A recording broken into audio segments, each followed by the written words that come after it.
Assalamualaikum warahmatullahi wabarakatuh. Selamat pagi semuanya. Perkenalkan, nama saya Elsa Safitri Puspitasari.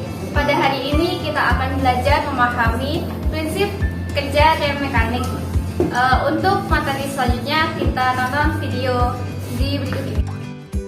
Hai semua, dalam video kali ini kita akan belajar tentang bagaimana rem cakram pada motor dapat bekerja. Rem cakram sendiri digunakan pada hampir setiap motor yang diproduksi saat ini. Alasannya karena rem cakram itu sangat pakam dan untuk mendapatkan pengeremannya kita hanya perlu menekan tuas rem dengan tenaga kecil. Lalu bagaimana cara rem cakram bisa melakukan pengereman dengan pakam meski hanya dengan penekanan yang kecil? Ada dua faktor yang memungkinkan hal itu dapat terjadi. Yang pertama yaitu karena arah gesekannya, dan yang kedua karena mekanisme power rem yang mampu melipat gandakan input yang dikenakan pada tuas rem. Nah, mari kita bahas satu persatu. Jadi, sistem rem mampu menghentikan putaran roda karena adanya gesekan antara komponen dinamis yang terhubung ke roda dan komponen statis yang terhubung ke kasis motor khusus pada rem cakram. Gesekan ini arahnya saling menjepit, sehingga ketika terjadi gesekan, tekanan sepasang kampas rem ini jadi lebih kuat.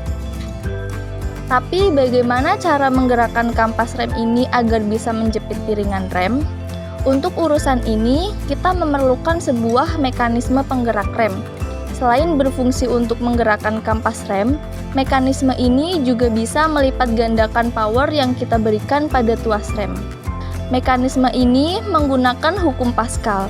Hukum Pascal sendiri dipakai pada perangkat hidrolik untuk melipat gandakan power outputnya. Nah, agar lebih mudah untuk memahami hukum Pascal, perhatikan ilustrasi berikut. Bisa Anda lihat sendiri, dalam bejana ini terdapat dua silinder dengan diameter yang berbeda. Lalu kita letakkan piston yang memenuhi masing-masing silinder. Jika kita dorong piston input dengan tenaga tertentu, piston akan turun. Nah, saat piston turun itu akan menekan fluida di dalam silinder dengan tekanan tertentu. Sesuai hukum Pascal, tekanan input sama dengan tekanan output. Itu artinya fluida akan mendorong piston output dengan tekanan yang sama dengan tekanan input. Namun, karena diameter pistonnya berbeda, maka tenaga yang dihasilkan juga berbeda. Seperti pada ilustrasi ini, diameter piston output jauh lebih besar, sehingga tenaga yang dihasilkan pada piston output bisa berlipat ganda daripada tenaga yang diberikan pada piston input. Nah, sekarang kita kembali pada rem cakram. Kalau Anda sering lihat, ada komponen kotak di dekat tuas rem. Ini adalah reservoir dan silinder input. Reservoir berfungsi untuk menyimpan minyak rem, sementara di dalam silinder input terdapat piston yang berfungsi untuk menekan minyak rem. Sementara di bawahnya terdapat kaliper rem yang di dalamnya ada piston dengan diameter yang jauh lebih besar dibandingkan piston input. Kedua komponen ini dihubungkan oleh sebuah selang tekanan tinggi.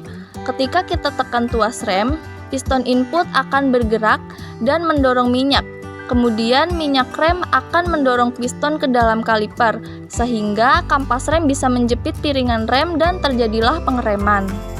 Sebenarnya cara kerja rem cakram itu hanya seperti itu, tapi mungkin ada yang masih bingung kenapa kampas rem bisa menjepit piringan rem, padahal piston itu hanya ada di satu sisi saja. Nah, hal ini itu disebabkan karena konfigurasi kaliper rem yang mampu bergerak ke kiri dan ke kanan. Jadi kaliper rem ini memang dibawa pada kasis, tapi masih bisa bergerak sedikit ke kiri dan ke kanan, sehingga cukup dengan satu sisi piston itu sudah bisa menghasilkan gerakan yang menjepit piringan rem. Konfigurasi ini dikenal dengan istilah floating caliper, dan ini juga yang paling umum digunakan pada sepeda motor. Setelah kita tonton bersama video pembelajaran tentang prinsip rem mekanik, semoga anak-anak sekalian dapat memahami materi yang sudah disampaikan pada video tersebut. Sekian dan terima kasih. Wassalamualaikum warahmatullahi wabarakatuh.